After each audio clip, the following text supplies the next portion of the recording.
Hello दोस्तों, स्वागत है आप सभी का आपका अपना चैनल फिजिक्स पढ़ना में। तो दोस्तों, आप सभी लोग कैसे हैं? मैं आशा करता हूं कि आप सभी लोग मस्त होंगे। और आज की इस क्लास में हम लोग संधारित्र से संबंधित ऑब्जेक्टिव करने वाले हैं और यह क्लास हमारे एग्ज़ाम के लिए काफ़ी महत्वपूर्ण होने वाला है। और यहाँ के जितने भी क्वेश्चन हैं उनमें अधिक तौर पर एग्ज़ाम में पूछे गए हैं, तो इसीलिए इस क्लास को लास्ट तक देखिएगा। तो चलिए शुरू करते हैं संधारित्र से संबंधित ऑब्जेक्टिव वाले इस क्लास को। तो सबसे पहले हम लोग थोड़ा रिवाइज कर लें। किसके बारे में रिवीजन कर लें? संधारित्र के बारे में भाई, क्योंकि जिसके बारे में पढ़ने जा रहे हैं तो थोड़ा सा रिवीजन कर लें, क्योंकि बहुत दिनों के बाद हमारा ये जो दिमाग होता है ना, उसको भूल भी जाता है। तो हम लोग पढ़े होंगे ना ये संधारित्र क्या होता है। कोई बताना चाहेंगे तो कमेंट मारिएगा। संधारित्र जो है अपने आप में ये है क्या, बता दीजिए। इसे अंग्रेजी में हम लोग क्या कहते थे? कैपेसिटर ना, याद आ रहे हैं? कैपेसिटर। देखिए, तो ये जो बनाई गई थी ये छोटी सी एक डिवाइस की तरह होती है।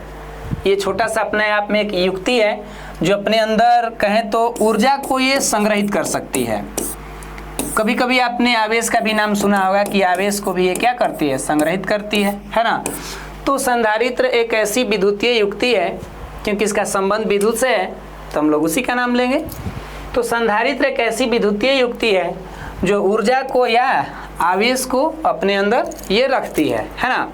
आप लोग इसका संकेत के तौर पर जब हम पढ़ते हैं तो ऐसे इसको एक संकेत दे देते हैं। और इसमें बनावट की बात करते हैं तो इसके जो दो प्लेट होते हैं काफ़ी महत्वपूर्ण होते हैं। इन प्लेटों से काफ़ी ऑब्जेक्टिव में क्वेश्चन भी बनते हैं। तो इस प्लेट का नाम क्या देते हैं हम लोग? संग्राहक प्लेट। थोड़ा सा खाली रिवीजन करेंगे, ज़्यादा टाइम नहीं देंगे। और ये प्लेट क्या है? संघनक। याद आ रहे हैं क्या? थोड़ा सा खाली माइंड में चीज़ें याद आ जाए इसके लिए एक्सप्लेन कर रहे हैं। और इन प्लेटों के बीच कुछ कुचालक पदार्थ भरी जा रही थी, जैसे याद आ रहे होंगे कांच, कागज, अभ्रक, माइका, ये सब याद आ रहे हैं क्या? तो ये तमाम चीज़ें हम लोग इसमें डालते थे ताकि इसकी धारिता क्या हो जाए? बढ़ जाए। तो ये छोटी सी इसकी क्या हो गई? परिचय हो गई। और संधारित्र के आपने प्रकार भी पढ़ा होगा कि ये गोलीय संधारित्र, बेलनाकार संधारित्र और क्या था? समतल प्लेट वाला। साथ में संधारित्र के संयोजन भी पढ़े होंगे, है ना। श्रेणी क्रम संयोजन, जिसका संकेत क्या करते थे? CS से। और एक होता था क्या? समांतर क्रम, CP, पैरेलल कॉम्बिनेशन और सीरीज कॉम्बिनेशन। तो ये छोटा सा इंट्रोडक्शन हुआ। अब चलते हम लोग अपने मेन मुद्दा की बात पर। क्यों सर हम यहाँ आए? तो महान जी जिसके बारे में पढ़ना है, थोड़ा सा उसका रिवीजन हो गया तो मन थोड़ा सा अब एक्टिव हो गया कि अच्छा संधारित्र पढ़ने वाले हैं। तो देखिए, सबसे फर्स्ट आज की इस क्लास का हमारा जो क्वेश्चन है, जो कि एग्ज़ाम में बहुत ही महत्वपूर्ण है भाई।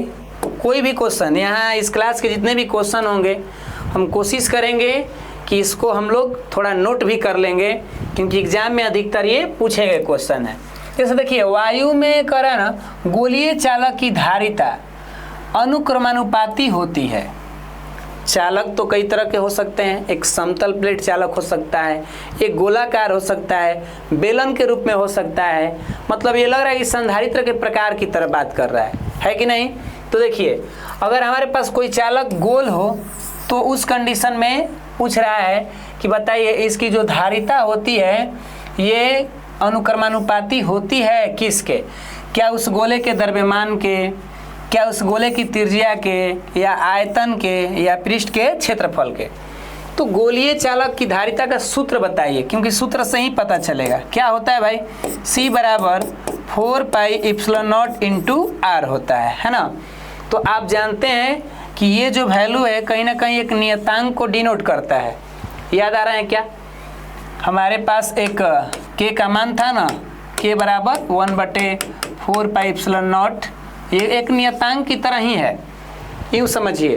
तो इसको अगर हम लोग इग्नोर कर दें तो C जो है किसके यहाँ पर दिख जा रही है? यहाँ पर R के बराबर दिख जा रही है।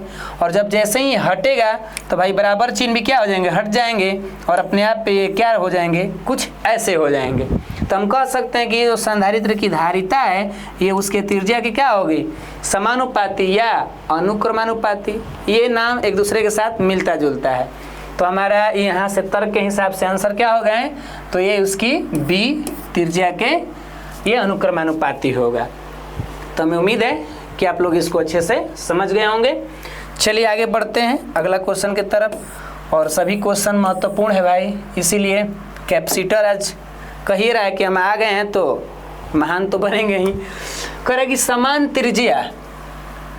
त्रिज्या और समान आवेश की पारे की 8 बूंदे, ध्यान रखिएगा कौ गो बूंदे हैं, 8 गो बूंदे हैं, वो भी पारा समझ रहे हैं, मरकरी Hg संकेत होता है। और कह रहे कि एक दूसरे से ये क्या हो रहे हैं, मिलकर एक बड़ी बूंद बना रही हैं।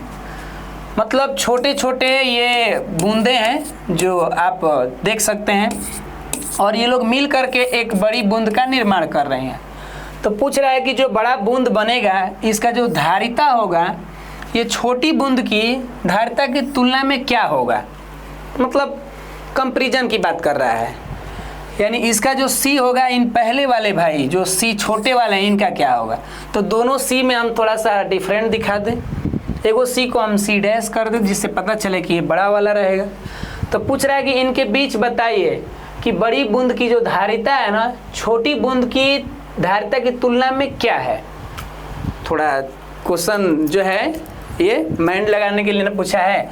तो आइए हम लोग इसकी धारिता को पता कैसे करें भाई। देखिए सबसे पहले इस बात को जान लिया जाए कि जो छोटी छोटी बूंद है और जब ये बड़ी बूंद में कन्वर्ट होंगी तो इनका एक जो वैल्यू है ना वो किसी भी हालात में नहीं बदलने वाला। उसका नाम क्या होगा, इनका आयतन। क्योंकि जितना जगह 8 गो बूंद छेकेंगे उतना ही जगह उनका एक मिल करके बड़ा गोला छेकेगा। तो गोला के आयतन क्या होंगे बता दीजिए। गोला के आयतन पढ़े होंगे ना, 4/3 क्या पाई आर क्यू।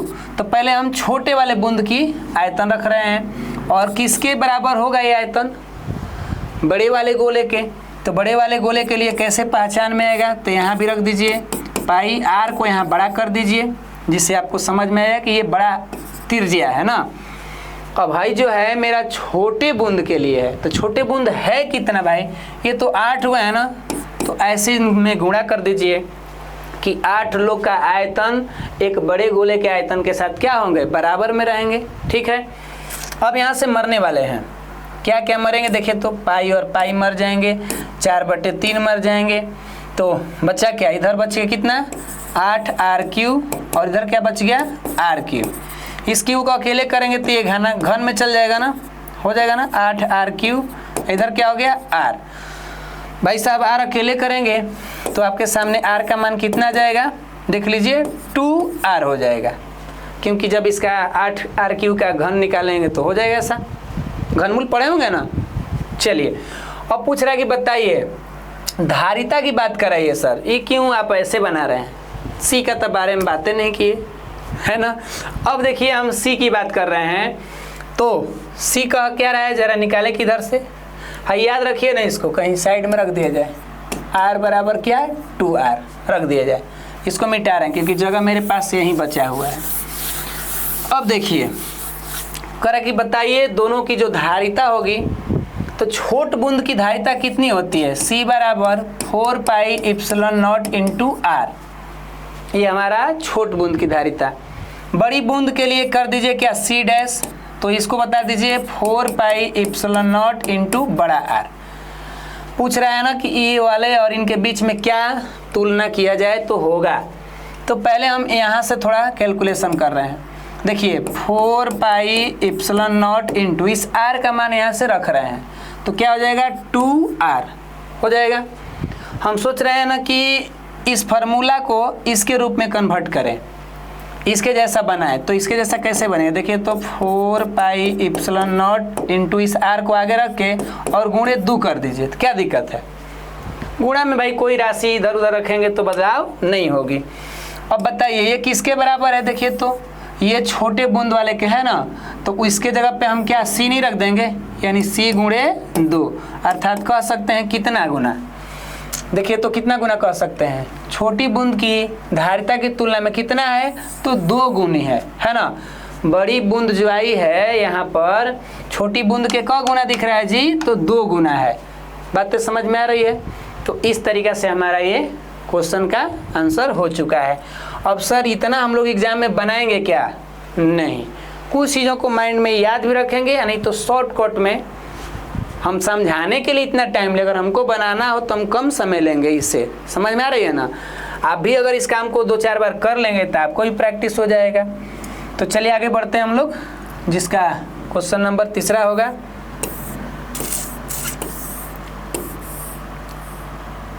देखिए 3 क्या कह रहे हैं जी, क्वेश्चन नंबर कह रहे हैं कि 3 संधारित्र जिनमें प्रत्येक की धारिता C है।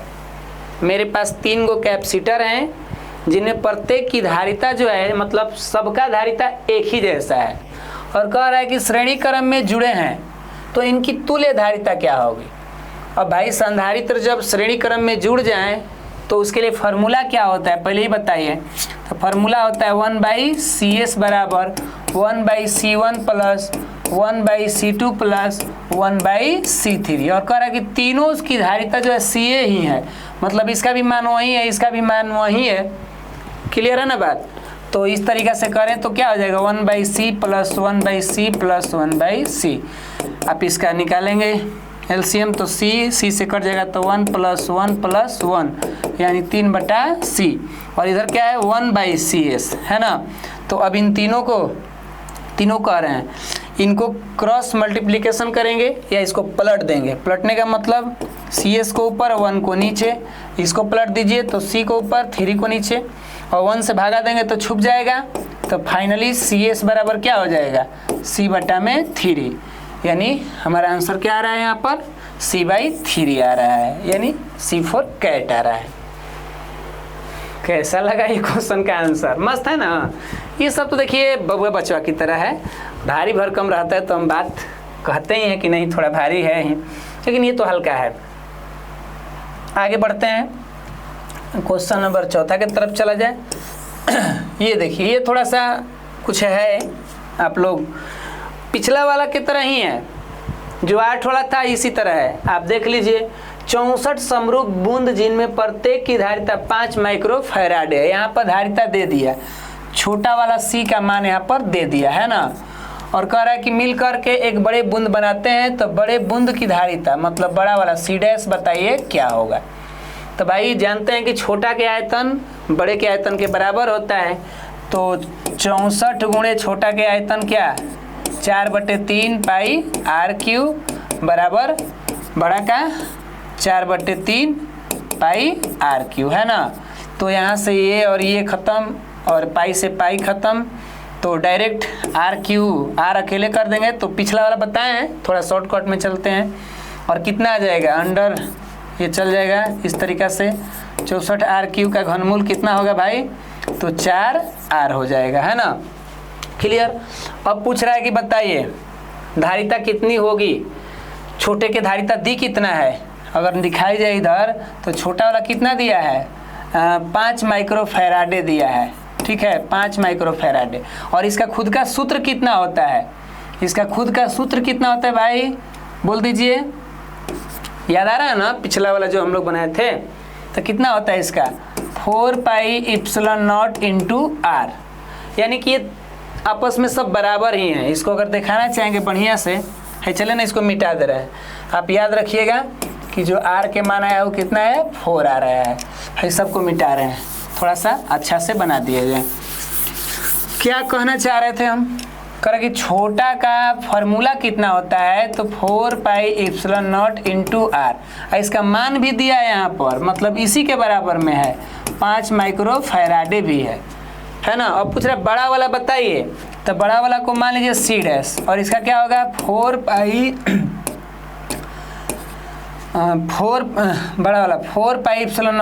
× क्या R, और बोलिए 4πε0 × R के जगह पर रख दीजिए यहाँ पर 4R है ना।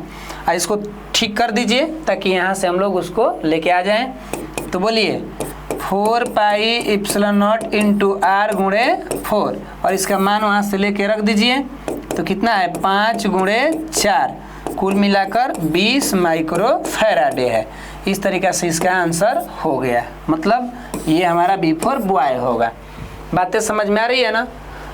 थोड़ा सा इस पे ध्यान एक बार दे देंगे ना तो ये आसान हो जाएगा, कोई भारी भरकम नहीं है। अब पहली बार कोई बनाएगा तो हो सकता है उसके लिए भारी भरकम लगे। तो पहुंचते हैं अगला क्वेश्चन के तरफ, और ये 5वां क्वेश्चन कह रहा है, ध्यान से देखिए, कह रहा है कि निम्नलिखित में से धारिता का मात्रक कौन सा होता है? धारिता, विद्युत धारिता क्या होता है भाई? तो सूत्र से देखिए, सी बराबर हम लोग पढ़े हैं ना, क्यू बट्टा में क्या होता है? भी। विद्युत धारिता का यानी ये सूत्र देखी जाए तो क्या होती है? ये सी बराबर क्यू बट्टा भी होता है। मतलब किसी चालक को दिया गया आवेश और उसमें उत्पन्न विभव के अनुपात को ही हम क्या कहते हैं? उस चालक की धारिता कह देते हैं। तो यहाँ से अगर हम मात्रक निकालें तो क्या हो जाएगा? कूलम, और भी मतलब विभव, और इसका मात्रक वोल्ट होगा। कूलम प्रति वोल्ट हो सकता है, और इसी का नाम अगर कभी कभी फैराडे भी कह देता है ना, कभी कभी फैराडे, वही माइकल फैराडे का नाम है, जो अपने आप में बहुत महान वैज्ञानिक, आदर्श वैज्ञानिक हुए, जिन्होंने ट्रांसफार्मर का खोज किया, बेंजीन की जानकारी दी, बहुत सारा ऐसे इनकी हैं खोज जिस पर हम ज़्यादा बात नहीं करेंगे। ये देखिए, ये क्या कह रहा है जी? 100 माइक्रोफैराडे धारिता वाले संधारित्र को 100 वोल्ट तक आवेशित करने पर उसमें संचित ऊर्जा बताइए। एक कैपेसिटर है जिसमें हम लोग क्या कर रहे हैं भाई, उसकी ताकत कर रहे हैं 100 माइक्रोफैराडे, और इसको वोल्टेज दिया गया कितना? 100 वोल्टेज, मतलब 100 दिया गया। तो बताइए उसमें कितना ऊर्जा होगा? तो भाई ऊर्जा के लिए जब एक चालक को ऊर्जा देते हैं तो ऊर्जा के लिए सूत्र क्या होता है? 1/2 CV²। कहीं कहीं ये ऊर्जा का मान ऐसे W भी लिख देता है, क्योंकि किया गया कार्य जो होता है ऊर्जा के बराबर होता है ना। तो देखिए, अब हम इसी फार्मूला पर निकालेंगे संचित ऊर्जा। तो बोलिए 100 माइक्रोफैराडे धारिता वाले, तो हम लोग करें क्या? यहाँ से कुछ कैलकुलेशन करते हैं, थोड़ा सा बढ़िया से यहाँ लिख लिया जाए ताकि हमारा दिमाग भी काम करे और आपका भी। समझ रहे हैं? देखिए, तो U बराबर लिखिए, अच्छा रहेगा 1/2 CV²। C का मान कितना दिया है सर? इतना दिया है। तो 100, और ये माइक्रो जो हटेगा तो कितना दे देगा? 10 के पावर -6 दे देगा ना, 10 के पावर -6 गुणे करे कि V², मतलब फार्मूला हमारा कहता है ना CV² V²। तो V के मान 100 को आप ऐसे कर सकते हैं, करेंगे भाई गुणा, तो इतना हो जाएगा ना, 100 गुणे 100 कर देंगे तो इतना नहीं आ जाएगा राशि। अब यहाँ से आप निकाल दीजिए, तो क्या निकालेंगे? देखिए, आप इसको ऐसे कर दीजिए, ये तो कट जाएगा, तो ये हो जाएगा कितना? 50 हो जाएगा ना। और आप इसको ऐसे लिख दें, 50 गुणे इसको बट्टा मिला दीजिए, तो 1 बट्टा कितना हो जाएगा? 10 के पावर 6 गुणे यहाँ पर क्या हो जाएगा भाई?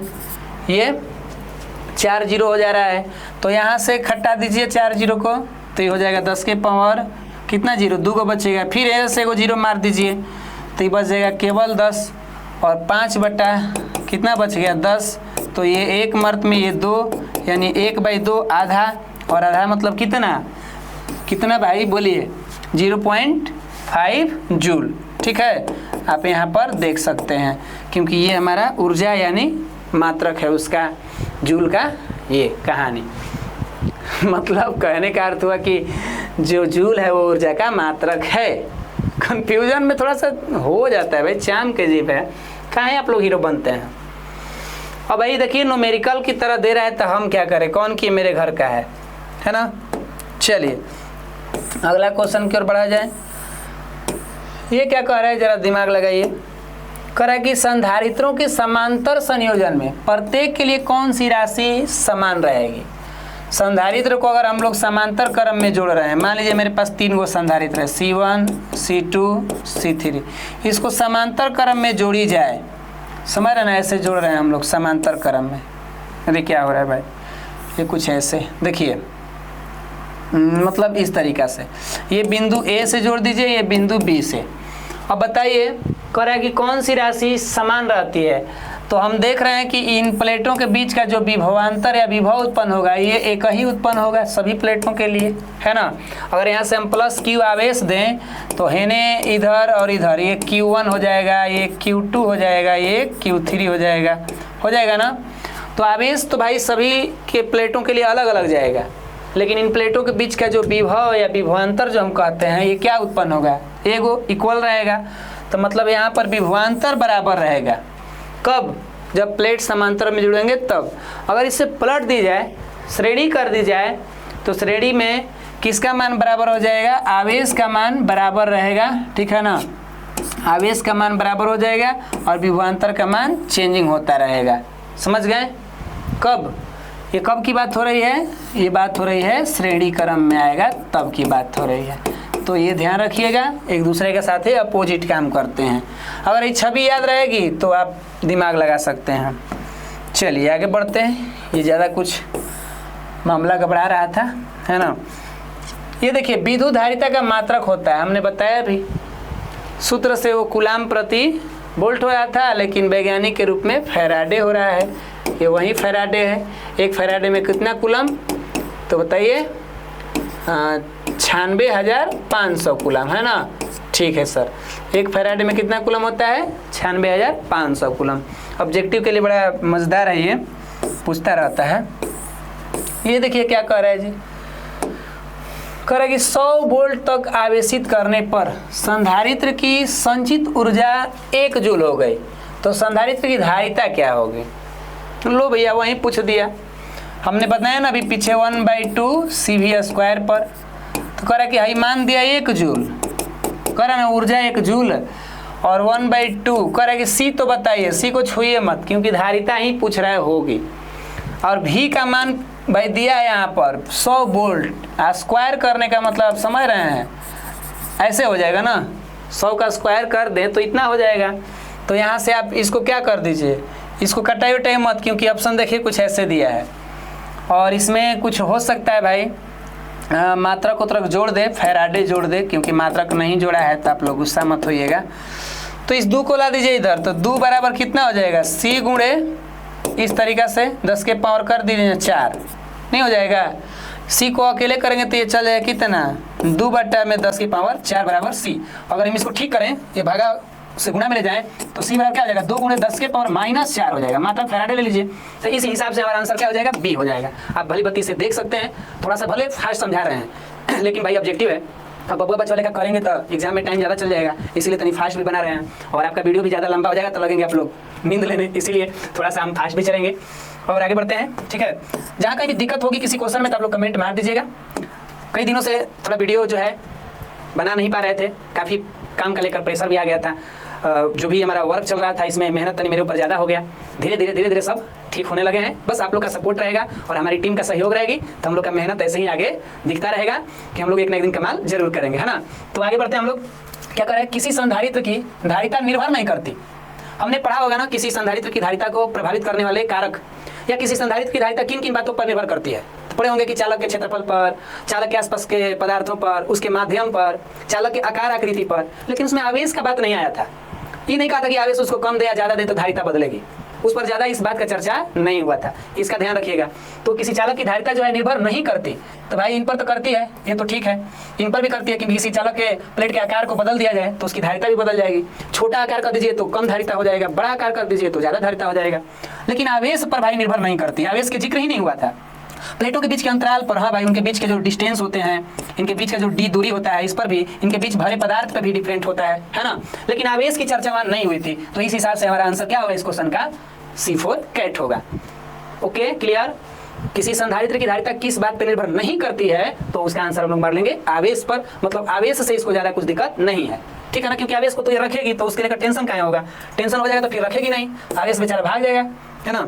पिको फैराडे मात्रक है, हम जानते हैं कि जो फैराडे होता है वो क्या है, विद्युत धारिता का एक बड़ा मात्रक है। तो इसके छोटे मात्रक पढ़े होंगे माइक्रो फैराडे, पढ़े होंगे ना, 10 के पावर -6 फैराडे होता है। इसी में हम लोग पढ़े होंगे पिको फैराडे, यानी 10 के पावर कितना होता है, पिको में 12 होता है ना, और नैनो में कह दिया जाए तो 10 के पावर -9 होता है। तो ये फैराडे का संबंध आ रहा है किससे भाई, धारिता से आ रहा है। देख लीजिए विद्युत धारिता से संबंध है इसका, पिको फैराडे का संबंध किससे होगा? तो ये विद्युत धारिता से, और इसका वैल्यू पूछ दिया जाए तो 10⁻12 फैराडे होगा। Okay clear. चलिए अब हम लोग आगे पहुंचते हैं, इधर ध्यान रखना है। ये देखिए क्या कह रहा है, एक गोलीय चालक की जो धारिता है, ये गोलीय चालक की जो धारिता है ये 1.0 माइक्रोफैराड है, मतलब C बराबर 1 ही कह दीजिए ना, क्या दिक्कत है? 0 दशमलव के बाद के जो 0 आएंगे उनका कोई वैल्यू नहीं है, तो उसकी त्रिज्या बताइए कितनी होगी। अब भाई ये माइक्रोफैराडे है तो अगर आप चेंज करेंगे इसको तो 1 गुणे 10 के पावर यहाँ पर क्या आ जाएगा, 6 फैराडे आ जाएगा, माइक्रो हटेगा तो। और पूछ रहा है R के मान बताइए क्या होगा। तो भाई अब हम फॉर्मूला रखेंगे ना चालक की धारिता का, गोलीय चालक की धारिता क्या होता है, 4πε0 × R। यहाँ R बड़ा या छोटा भी आप कर सकते हैं। तो C का तो मान दे ही दिया है, कितना दे दिया है, 10⁻6। और इधर जो है भाई अब इनकी वैल्यू कहाँ से निकाले हम लोग, ये हमारा वैल्यू आएगा कहाँ से, दिमाग लगाइए। देखिए हम लोग पढ़े भी होंगे इस तरीके से, कितना पढ़े हैं देखिए, 1/4πε0 का मान कितना होता है, 9 × 10 के पावर 9। ये पढ़े ना फैराडे मीटर इनवर्स वाला कहानी, याद आ रहा है क्या? ये वैल्यू हम लोग का था, लेकिन यहाँ पर क्या पूछ दिया है, इतना का वैल्यू बताइए, क्योंकि हाई तो हमें निकालना है। तो इतना का वैल्यू यहाँ से कैसे लाए, इसको हम कर देते हैं ऐसे, 1 में इसको टर्म के ला दीजिए, तो 9 × 10 के पावर कितना, 9 बराबर 4πε0। थोड़ा छोटा छोटा लिखा रहा है, आप लोग हीरो मत बनिएगा। तो ये कितना हो जाएगा, 1/9 × 10 के पावर -9 हो जाएगा। देख लीजिए आप लोग चीज़ों को, चाहे सुनिए ना, अरे मस्त है जी, क्या हम दिमाग लगा रहे हैं घबरा के, बताइए। आप लोग भी कुछ बता नहीं रहे हमको, ये तो हो ही जाएगा। इसको अकेले करिए, अकेले करिए, रुक जी इसको ऐसे करिए। इसका मान कितना है, यहाँ से ना 10 के पावर -6, इसको ला दीजिए तो ये गुणा मान भागा में आ जाएगा, मतलब कितना हो जाएगा, इस तरह कर दीजिए तो 1/4πε0 है ना। और इधर क्या आ जाएगा R। अब तो बढ़िया हो गया, आसान हो गया, हम गड़बड़ कर रहे थे। तो इसका मान बता दीजिए कितना होता है, बोलिए। तो 10 के पावर -6 गुणे 9 × 10 के पावर कितना होता है, 9 बराबर R।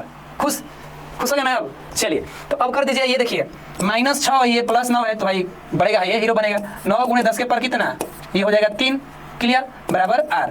अब R को ज़्यादा बड़ा करिए तनी, देखिए कितना आ रहा है, R बराबर 10, वहाँ पर 3 हो जा रहा है। तो ये देखिए अब हमारा वैल्यू कहाँ कुछ दिखा रहा है, कुछ समझ नहीं आ रहा है। हम लोग ऐसे करें, कितना, 9 पे 3 को 0 रखिए इतना, और R का मात्रा क्या होता है, मीटर, तो 900 मीटर, 900 मीटर की बात कर रहा है। और हमारे पास कुछ बुझा नहीं रहा है। हाँ यहाँ से 900 ठीक है ना, 3 0 रख रहे हैं, तो इकाई दहाई सैकड़ा हज़ार, भाई ये तो 100 के ना होकर ये तो 1000 में चली गई है। तो ये तो 9000 मीटर हो गया, तो 9000 का मतलब आ रहा है ये तो 9 किलोमीटर हो गया। वाह, ये तो मस्त आंसर आ गया। इसको हम लोग मीटर से कन्वर्ट कर लें तो भागा कर लेते हैं हम लोग, किसे 1000 से भागा कर लिया जाए तो ये हो जाएगा किलोमीटर में, दिख रहा है ना, ये दिख रहा है, क्या हम बताएं। चलिए R बराबर कितना हो जाएगा, 9 किलोमीटर हो जाएगा। आप लोग यहाँ से सुधार लीजिएगा, नहीं दिख रहा होगा तो देखिए ये वैल्यू है ना, ये वाला ये, और ये क्या कर रहा है जी, 9 × 10 के पावर 3 किलोमीटर को डिनोट करता है। किसको डिनोट करता है, किलोमीटर को, मैंने कितना किलोमीटर, 1 किलोमीटर को। तो इस तरीके से ध्यान रखिए, R बराबर कितना हो गया हमारा, 9 किलोमीटर। ऐसे भी ये 1 किलोमीटर यहाँ पर ऐसे मतलब हम समझाने के लिए रख रहे हैं ताकि अच्छा रहेगा। तो हमें लग रहा है कि आप इस बात को समझ गए होंगे, थोड़ा तुल तवाल जैसे हम बताए हैं। इसके लिए हो सकता है कि आप लोग पता ना मन में क्या क्या कहेंगे कि सरकार ही कुल बात के बतंगड़ बना दिए, तो इधर उधर हो जाता है भाई, किसी बात को समझाने के लिए बड़ा दिमाग इधर उधर घुमाता है। कह कि निम्नलिखित में से कौन एक संधारित्र द्वारा अवरुद्ध है, मतलब संधारित्र जो है वो कह रहा है कि हमारे द्वारा कौन अवरुद्ध है। अवरुद्ध मतलब क्या, रुकावट है मेरे द्वारा, किसको हम चाहेंगे तो रोक सकते हैं। एसी को रोक सकते हैं, ये भाई साहब एसी है, ये वही धारा है अल्टरनेटिंग करंट, जिसमें क्या होता है समय के साथ इसकी दिशा बदलती रहती है। और जो हमारा कैपेसिटर होता है, आप लोग कैपेसिटर के बारे में तो भली भांति जानते होंगे कि ये ऊर्जा को संग्रहित करता है। ये ऐसे ऊर्जा अपने अंदर रखता है जैसे लगता है कोई बैटरी अपने अंदर रख रहा हो। जैसे हम लोग पढ़े ना सेल के अंदर रहता है ना रासायनिक ऊर्जा, तो उस तरीका से देखा जाए तो उसमें डीसी की कहानी होती है सेल के अंदर। तो ये संधारित्र जो है, संधारित्र द्वारा, और थोड़ा क्वेश्चन पर ध्यान रखिएगा, ये क्वेश्चन कुछ बड़ा दिमाग लगाओ, पूछ रहा है कि निम्नलिखित में से कौन एक संधारित्र द्वारा अवरुद्ध है, संधारित्र के द्वारा रुकावट कौन पैदा कर रहा है। तो एसी तो भाई रुकेगा नहीं, एसी कहेगा कि देखो संधारित्र तुम चाह कर भी हमें रोक नहीं सकते हो, 1 मिनट थोड़ा सा इस पंखा को बंद कर दें क्योंकि ये आवाज़ करेगा। देखिए तो संधारित्र द्वारा अवरुद्ध करने की कहानी अगर देखी जाए तो डीसी ही है जो इसे क्या कर सकता है, रखने के बाद अब ये संतुष्ट हो जाएगा, अस्थिर हो जाएगा। लेकिन अगर एसी दी जाए तो एसी उसमें से आता रहेगा जाता रहेगा, तो भाई संधारित्र जो है वो शांत नहीं बैठेगा, नहीं अवरुद्ध उत्पन्न कर पाएगा, उसको सोच सोच के रोएगा कि बताओ एसी मन तो कर रहा है कि हम तुम्हें रोक दें लेकिन हम नहीं रोक पा रहे हैं। तो हमारा मुख्य आंसर क्या होगा, डीसी आंसर होगा। हो सकता है कि मेरी बातों को समझाने का तरीका थोड़ा आपको खतरनाक लगा होगा, आप इसे थोड़ा और रिसर्च कर लेंगे अलग तरीका से, हमको जितना बुझाया है उतना इसे हम बताए हैं, ठीक है ना। आगे देखिए कह रहे क्या, आवेशित संधारित्र पर कुल आवेश होता है। लो भाई संधारित्र के बात की जाए तो देखिए ये कुछ ऐसे हमारे रहते हैं, और एक प्लेट पर संग्राहक की कहानी होती है, जैसे ये प्लस क्यू वाले प्लेट होते हैं, तो इसी की वजह से ये माइनस क्यू वाले भी। तो जितना मात्रा इस पर, कहा जाता है कि परिमाण में जितना इस पर रखा जाए, मान लीजिए परिमाण में ले लीजिए कि इस पर 10 कूलम है, कितना कूलम है 10, तो उसी के विपरीत प्रकृति का अगर इस पर प्लस 10 है ना तो इस पर माइनस 10 कूलम आ जाएंगे। तो पूछ रहा है कि कुल आवेश क्या होगा, तो कुल मतलब फाइनल आवेश देखा जाए तो प्लस 10 और क्या माइनस 10, कितना जी माइनस 10 अगर देखा जाए तो ये क्या हो जाएगा, 0 हो जाएगा। मैंने हमें कोई एग्जाम्पल रेट ले लिए हैं, कोई भी राशि अगर रखी जाए तो यहाँ चिन्ह के हिसाब से देखी जाए तो विपरीत प्रकृति के हो रहे हैं और परिमाण इनके आपस में क्या हो रहे हैं, बराबर, तो उस कंडीशन में कुल वैल्यू कितना होगा, तो कुल वैल्यू तो भाई 0 हो जाएगा। तो इस तरीके से आवेशित संधारित्र पर कुल आवेश जो होते हैं वो क्या रहते हैं, वो शून्य के रूप में रहेंगे, मतलब पता ही नहीं चलेगा कि आवेश है कितना। अभी ऐसे अगर पूरा जोड़ेंगे तो आप प्लेट वाइज पता करेंगे तब समझ में आया कि अच्छा इस प्लेट पर इतना है तो इस प्लेट पर इतना है, लेकिन जोड़ के हिसाब से करेंगे तो गोल हो जाएगा।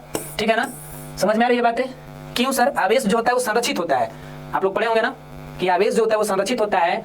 इसको हम लोग चाहेंगे तो एक जगह से दूसरे जगह ले जाने की बात करते हैं तो यह स्थानांतरण भी कर लेता है, लेकिन ये ऊर्जा की तरह रूपांतरण नहीं करता है। ठीक है, एक समांतर पट्टिका संधारित्र की धारिता के लिए निम्नलिखित में कौन सही है। आप पढ़े होंगे जो संधारित्र होता है इनके 3 प्रकार होते हैं ना, समांतर प्लेट, गोलीय, बेलनाकार। तो समांतर प्लेट के लिए जब हम लोग फार्मूला सिद्ध करते हैं तो उस कंडीशन में ये फार्मूला हमारे सामने निकल के आता है एप्सिलॉन नॉट इंटू ए, मतलब यहाँ इंटू छुपा हुआ है और बटा में डी, जहाँ पर ये होता है क्या सर, तो सी तो है धारिता, संधारित्र की क्या है, धारिता है, और आप लोग पढ़े होंगे ए क्या है तो उस प्लेट का क्षेत्रफल है। ठीक है, और डी क्या है तो प्लेटों के बीच की दूरी है ना, बीच की दूरी है, और ये जो एप्सिलॉन नॉट है, एप्सिलॉन नॉट उन प्लेटों के बीच का क्या पारावैद्युतांक कह सकते हैं या विद्युतशीलता कह सकते हैं। इसके बारे में भी हम लोग काफी पढ़े होंगे पीछे के क्लासों में। ठीक है, तो समांतर प्लेट के संधारित्र के लिए फॉर्मूला क्या होता है, epsilon naught into A by D होता है। आप इसे जैसे भी याद करें हो सकता है तो A epsilon not by D भी कह सकते हैं। तो ये हमारा आंसर होगा ए फॉर एप्पल। ठीक है ना, आगे बढ़ते हैं हम लोग। और अगला देखिए क्या कह रहे हैं जी, आर त्रिज्या पृथ्वी की विद्युत धारिता होगी। देखिए पृथ्वी कैसी होती है, गोल, और गोलीय चालक की धारिता होती कितनी है, सी बराबर 4 pi epsilon naught into R, लेकिन आर यहाँ बड़ा है तो यहाँ बड़ा रख दीजिए, और इस हिसाब से हमारा आंसर क्या होगा, इसमें ये आंसर होगा बी फॉर बॉय होगा। ये तो मस्त है ना, पीछे भी इस पर हम लोग चर्चा किए इसी क्लास में, तो ये भी आसानी है, ज्यादा कुछ भारी भरकम नहीं है, नहीं तो इस पर समझा देते हैं। और ठीक है, देखिए गोलीय चालक की कह रहा है, ध्यान रखना है यहाँ पर पृथ्वी की धारिता पूछ रहा है, तो इस तरह से पृथ्वी एक चालक हो गई ना, पृथ्वी क्या हो गई, चालक हो गई, ध्यान रखना है। यहाँ से पृथ्वी को कुछ चालक मत समझिएगा। ये क्या कह रहा है भाई, आवेशित चालक की स्थितिज ऊर्जा, लो इसमें तो हम लोग न्यूमेरिकल भी बनाए थे, अभी बनाए थे ना, सी बराबर क्या होता है 1/2, सॉरी क्या बता रहे हैं भाई, ऊर्जा W बराबर 1/2 CV स्क्वायर। ये हमारे एक आवेशित चालक के स्थित ऊर्जा का सूत्र होता है, कहीं E लिखा रहता है, कहीं PE लिखा रहता है, पोटेंशियल एनर्जी। पढ़े होंगे ना आप लोग, गतिज ऊर्जा, स्थितिज ऊर्जा, वो 11th में भी मिले थे पढ़ने के लिए। तो एक आवेशित चालक के लिए स्थित ऊर्जा का सूत्र क्या होता है 1/2 CV स्क्वायर, जहाँ C धारिता है, V उन प्लेटों के बीच का विभवांतर है, या चालक के विभव या विभवांतर है। तो इस तरीके से ये क्लियर हो गया, और पहुंचते हैं आगे। करें 1 फैराडे बराबर क्या होगा, लो भाई 1 फैराडे बराबर क्या होगा। अब तो वैल्यू यहाँ पर ये तो कुछ गड़बड़ कर रहा है। हम लोग जानते हैं ना कि यहाँ धारिता के लिए C बराबर क्या था, Q बटा V था, इसी का मात्रक फैराडे भी बना था, इसी का मात्रक जो बना था कूलम प्रति वोल्ट भी बना था। तो हम कह सकते हैं कि फैराडे और कूलम प्रति वोल्ट आपस में क्या होंगे, बराबर नहीं होंगे। तो यहाँ देखिए क्या है, क्या लिख सकते हैं, कूलम प्रति वोल्ट, और इसे अगर हम भागा से गुणा में ले जाए तो कूलम वोल्ट के पावर -1, यानी कूलम इंटू वोल्ट के पावर -1, यानी इनवर्स कर सकते हैं। तो 1 कूलम, इसके यहाँ वैल्यू 1 रख दीजिए, और यहाँ 1 फैराडे। तो 1 फैराडे जो होता है 1 कूलम वोल्ट इनवर्स के बराबर होता है, ये ध्यान रखना है ऑब्जेक्टिव के लिए। ठीक, चलिए तो इस तरीके से हम लोग आगे बढ़ते हैं। और देखिए भाई थोड़ा सा समय तो लग रहे हैं, और हम भी अपना मेहनत में लगे हुए, बोलते बोलते मेरा भी थोड़ा गला तो सूख ही जाएगा ना, है कि नहीं। चलिए कोई बात नहीं, होते रहते हैं भाई। ये देखिए कहा कि आवेशित संधारित्र पर संग्राहक प्लेट, ये तो पिछले वाला क्वेश्चन है, खाली बात बदला है। आप देख सकते हैं ये पिछले वाला क्वेश्चन है, खाली बात बदला है। हम जाने कि आवेशित संधारित्र है मतलब उस पे आवेश का मान कुल क्या होगा 0। ये तो पिछले वाला है, आप लोग इसका आंसर कमेंट मार दीजिएगा क्यों इस पर ज्यादा ऊर्जा दिया जाए।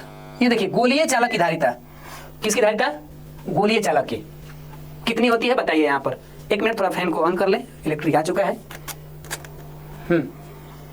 ठीक है, बताइए क्या होगा जी, गोलीय संधारित्र की धारिता का हमने कहा ना, अभी हम लोग बात किए थे कि समांतर प्लेट के लिए क्या होता था, इप्सिलॉन क्या था जी, इप्सिलॉन नॉट इंटू ए बटा में डी होता है।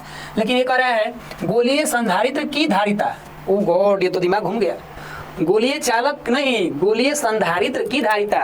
तो गोलीय संधारित्र जब बनता है तो ये कुछ ऐसे बनता है, ये वलय की तरह इसमें 2 वृत्त आते हैं, ऐसे लगता है। तो इसके आंतरिक त्रिज्या और इसकी बाह्य त्रिज्या भी होते हैं ना ऐसे। अगर कहते गोलीय चालक, तो गोलीय चालक के पढ़वे किए हैं, क्या पढ़े भाई 4 pi epsilon naught into are.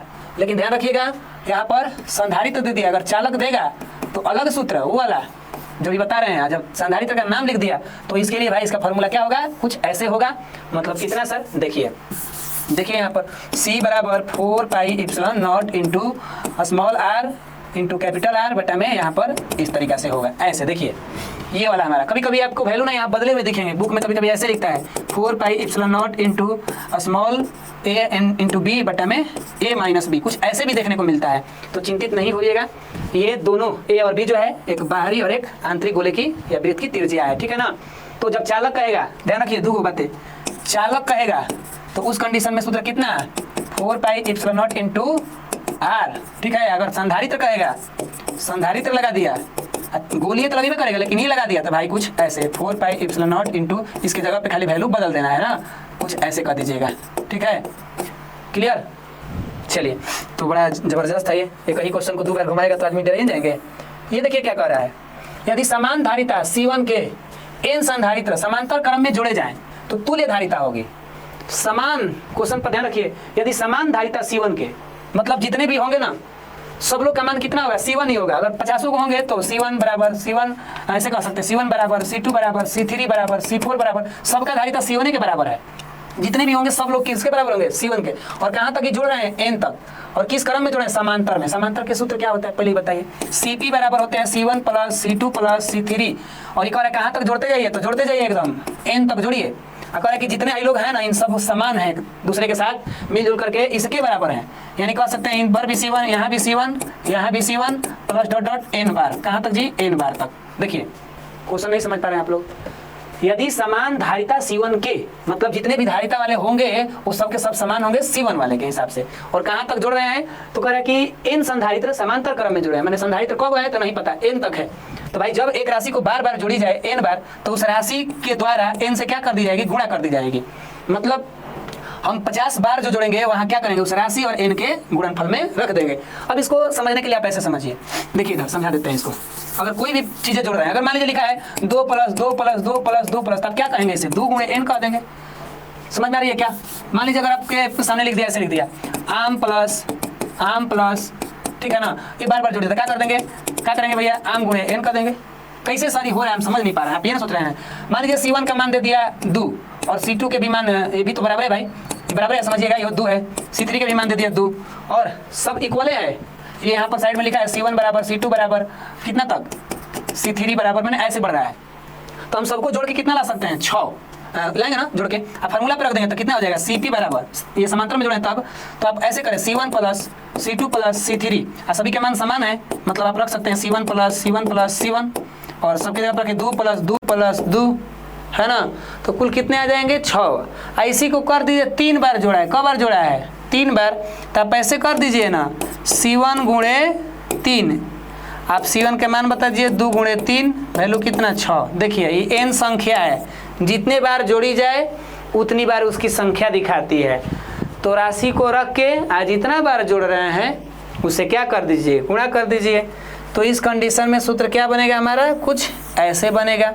अगर इसी को जोड़ देता किस में, श्रेणी में जोड़ देता, यही क्वेश्चन रहता श्रेणी में जोड़ देता, तो बताइए CS का मान कितना आता है, ये कमेंट मारिएगा। क्वेश्चन को हम होमवर्क दे रहे हैं कि अगर ऐसे श्रेणी में जोड़ दे तो इसी बात को हम कैसे करेंगे। चलिए आगे बढ़ते हैं हम लोग।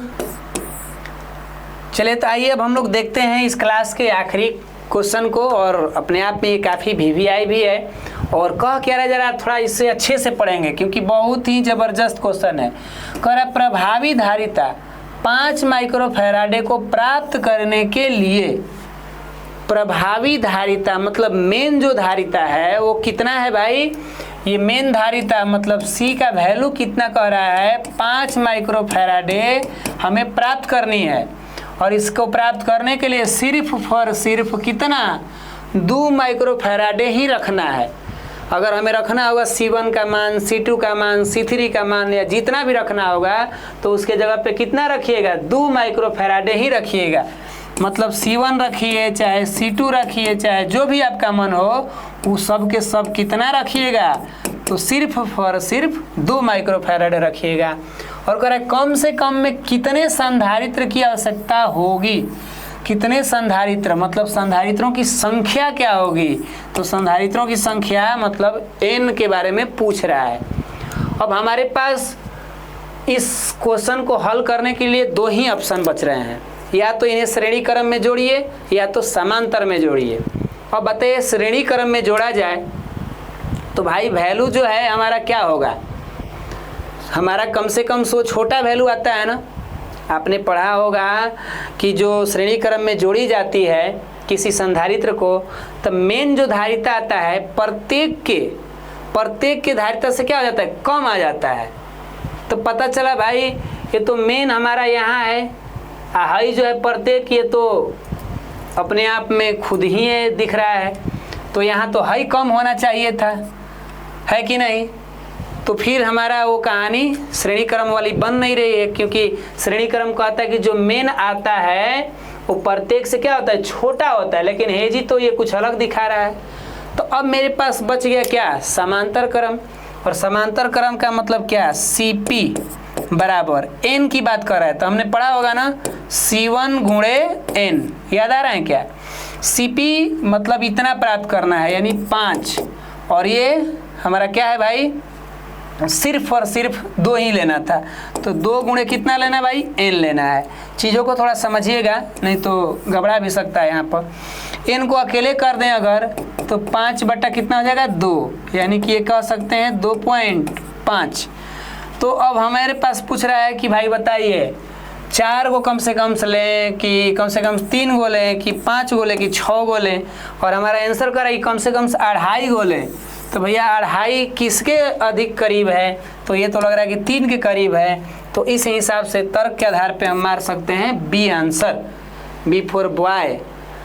ये हमारा कब जोड़ के आएगा, जब हम जोड़ेंगे इसे समांतर क्रम में। अगर आप श्रेणी में जोड़ेंगे तो देखिए क्या होगा, देखिए श्रेणी में जोड़कर भी आप कहेंगे सर काहे ये जोड़े हैं, घूस तो नहीं दिया था।